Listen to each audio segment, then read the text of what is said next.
지방의회 역할이 이제 갈수록 커지고 있거든요. 지방 의원들이 의정 활동에 몰입할 수 있도록 생계 걱정 없이 이렇게 몰입할 수 있도록 의정비 제도를 본질적으로 손을 보는 게 필요하지 않나.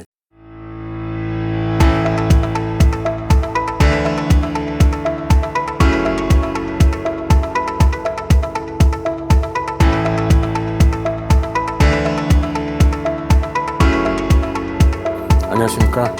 저는 한국지방행정연구원 지방의정연구센터 소장을 맡고 있는 고경훈입니다. 오늘은 여러 가지 지방의회에 대해서 알아보도록 할 텐데요. 특히 그 지방의원들이 받는 의정비가 어떻게 결정되고 또 의정비가 갖는 의미가 무엇인지 여기에 대해서 알아보도록 하겠습니다. 우리나라에서 지방자치가 본격적으로 실시되고 나서 지방의회가 구성되고 나서 초창기에는 지방의원들은 글자 그대로 무보수 명예직이었습니다. 정말 지역사회를 위해서 봉사하고 헌신할 수 있는 젊은 인재들이 지방의회에 진출하는 게 쉽지가 않았다는 얘기죠. 젊은 피들이 지방의회에 들어올 수 있는 그런 통로가 차단이 돼서 이분들을 지방의회로 이렇게 끌어들이기 위해서 2006년도부터 지방의원들에게 의정비가 지급되게 됐습니다. 근데 의정비는 이제 두 가지 부분으로 구성이 됐어요. 하나는 의정활동비라는 게 있고 또 하나는 월정수당이라는 게 있습니다. 근데 의정활동비는 기초와 광역이 매달 정해진 금액을 받게 되는데 평균에서 약 한 1년에 한 1,500만 원 정도, 한 달에 한 150만 원 내외를 의정활동비로 정액으로 받아가고 거기에 플러스해서 이제 월정수당이라는 걸 또 이제 지급을 해줍니다. 이 월정수당이 흔히 이야기해서 우리들이 받는 기본급 또는 봉급에 해당된다고 생각하시면 됩니다. 문제는 이 의정활동비 같은 경우는 이제 그 정해진 금액을 받기 때문에 논란의 여지가 펼쳐질 가능성은 적었지만 월정수당을 지급하는 데 있어서는 해당 지방의회가 자율적으로 조례로 이렇게 정하도록 이렇게 규정이 돼 있었던 거죠. 그러다 보니까 몇몇 지방의회에서는 이제 기회를 틈타서 월정수당을 이제 턱없이 인상하면서 이게 굉장히 심각한 사회 문제가 이제 됐던 겁니다. 이런 문제점 때문에 2008년부터는 그 지방자치법 시행령에서 지방의원들이 받는 의정비의 가이드라인을 이제 정해서 지방의원들이 이 가이드라인 범위 안에서 받도록 그렇게 제도 변화가 나타나게 됐습니다. 지방자치단체 행정 수요와 그다음에 지방자치단체가 감당할 수 있는 재정력, 이 두 가지를 가지고 지방의원들이 받는 월정수당이 결정될 수 있도록 해야 된다라는 그런 방침에 따라서 가이드라인이 만들어지게 됩니다. 지방자치단체 행정 수요를 나타낼 수 있는 변수가 아무래도 인구수가 되겠죠. 그래서 그 지방자치단체 인구수, 그 다음에 지방자치단체의 재정 여건을 나타낼 수 있는 이제 지수가 그 지방자치단체의 재정력 지수라는 그 두 가지 기준을 가지고 의정비의 가이드라인을 만들게 됩니다. 그래서 그 두 가지 변수를 표기식으로 만들어서 우리나라 모든 지방자치단체의 월정수당의 기준 금액을 이렇게 정해주게 된 거죠. 뭐 예를 들어서 서울시 같은 경우는 제 기억으로는 그 당시 한 6천만 원 내외, 그 다음에 이제 또 서울시도 훨씬 더 어려운 전라북도 같은 경우는 뭐 한 4천만 원 내외 이런 식으로 그 가이드라인을 이렇게 만들어주게 됩니다. 가이드라인 금액에서 플러스 마이너스 20% 범위. 그러니까 예를 들어서 서울이 6천만 원이다 이러면은 상위 20%까지니까 얼마입니까? 7,200만 원에서 마이너스 20%니까 4,800만 원. 그러니까 서울시 의회 의원들이 받는 월정수당의 범위는 4,800만 원에서 7,200만 원의 범위를 벗어나지 않도록 어떤 그 하한선을 두고 그 범위 안에서 의정비 심의위원회를 통해서 의원들이 받는 월정수당이 결정될 수 있도록 그렇게 했던 겁니다. 근데 막상 그렇게 해서 이제 월정수당을 정해놓고 보니까 지방자치단체 인구가 적고 재정 여건이 안 좋은, 한마디로 얘기해서 이제 조금 형편이 어려운 지방자치단체 의원들은 4인 가족 생계비 수에도 못 미치는 그런 돈을 의정비로 받아가게 됩니다.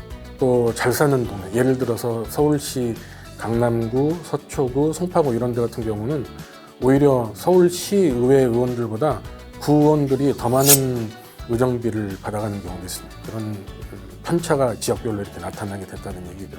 그래서 그런 문제점을 보완하기 위해서 그 후로도 많은 연구를 통해서 그 의정비 가이드라인을 개선하려는 여러 연구들이 시행이 됐었습니다. 그러다가 이제 2018년에 이제 그 지방의회 위상 강화라든지 또 지방의원들의 요구에 따라서 그 가이드라인 자체를 아예 이제 폐지를 했습니다. 그 지방의회가 자율적으로 의정비 심의위원회를 통해서 그 물가 상승률이라든지 또 공무원 봉급 인상률 같은 그런 변수들을 고려해서 자율적으로 정하도록 이렇게 의정비 제도를 이제 개선을 했는데 이게 개선인지 개혁인지 사실은 판단하기가 쉽지 않습니다. 지방의회의 자율성은 높아지는 그런 결과를 가져왔습니다만은 또 그에 상대적으로 또 지방의원들이 과거처럼 의정비를 또 이렇게 멋대로 올리고 그러면서 또 의정비의 또 과다 인상이 또다시 제기되는 그런 문제가 나타났습니다. 그래서 사실은 이 문제가 아직도 해결되지가 않고 있습니다. 지방의원들이 제대로 된 의정활동을 할 수 있도록 어느 정도 또 지방의원들이 한 집안의 가정으로서 생활을 할 수 있을 만큼의 적정 금액이 지급돼야 되는데 과연 그 적정 금액의 기준이 또 적정 금액의 선이 어느 정도인가에 대해서는 아직도 여전히 이제 논란이 많이 있고 그래서 의정비 제도를 근본적으로 손봐야 된다는 그런 주장들이 지금까지도 계속되고 있습니다. 지방자치단체 공무원처럼 정해진 금액을 받도록 해달라 이런 이제 요구들도 있었습니다. 이런 논란들이 이제 지속되고 있기 때문에 이 의정비를 어떻게 결정하는 게 과연 바람직한가 하는 부분들은 좀 더 연구가 필요하고 좀 더 그 연구 결과를 토대로 합의가 필요하지 않나 이렇게 생각합니다. 사실 이제 국회의원 같은 경우는 이제 세비를 받는데 국회의원의 세비는 국회의원들이 자기들이 결정을 하거든요.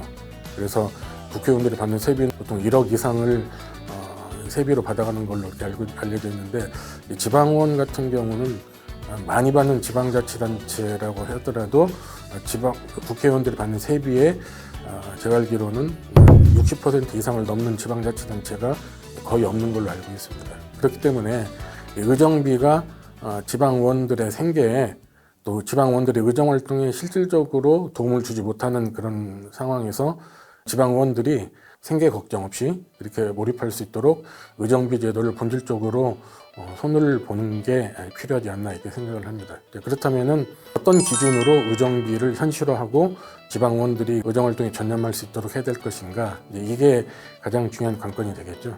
지방의원들의 의정활동 실적을 좀 객관적으로 반영해서 지방의원들이 정말 의정활동에 몰입할 수 있도록 그런 여건을 만들어 주자는 그런 의견을 말씀을 드리고 싶습니다. 의정비에 대해서 이제 부정적인 시각을 가지고 있는 사람들이 하는 얘기가 지방의원들이 1년에 365일 가운데서 보통 평균 회기가 한 130일 정도밖에 안 되니까 공무원들이 3분의 1밖에 근무하지 않는데 왜 돈을 전부 다 받아가야 되느냐 이런 이제 주장들을 많이 하는데 실질적으로 회기가 130일이 됐건 150일이 됐건 간에 그 정도밖에 안 된다고 하더라도 실질적으로 지방의원들이 그런 회기 동안에 의정활동을 하기 위해서 입법활동을 위해서 또 조례 제정을 위해서 또 사무감사를 위해서 또 예산을 이렇게 심사하고 결산 심사를 하기 위해서 투자하는 그런 시간이 있기 때문에 단순히 회기 개최 일수만 가지고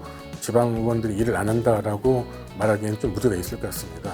그렇기 때문에 지방의원들의 그 의정활동 실적을 객관적으로 지표화해서 그 지표에 따라서 열심히 일을 한 의원들은 더 많은 월정 수당 또는 의정비가 주어질 수 있도록 하고 그렇지 않은 의원들 같은 경우는 그런 의정비를 좀 더 깎는다든지 이런 식으로 해서 지방의원들의 의정활동 실적을 객관적으로 평가하고 파악할 수 있는 지표라든지 산식이 있다면은 그런 것들을 통해서 의원들의 의정비를 반영시켜 준다면은 의원들에게도 더욱더 의정활동에 전념할 수 있는 어떤 인센티브가 되겠고 그 지방의원 본분의 역할을 더욱더 충실하게 할 수 있지 않을까 이렇게 생각을 합니다. 그런 것들은 정말 우리 주민들 입장에서도 세금이 아깝지 않은 그런 의원들의 의정활동을 뒷받침하는 제도적 장치가 되지 않을까 이렇게 생각을 합니다.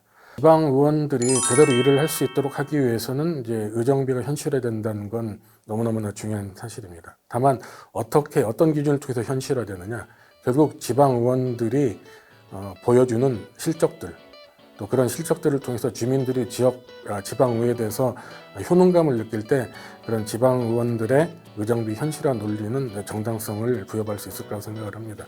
그렇기 때문에 그런 현실화를 위해서는 객관적이고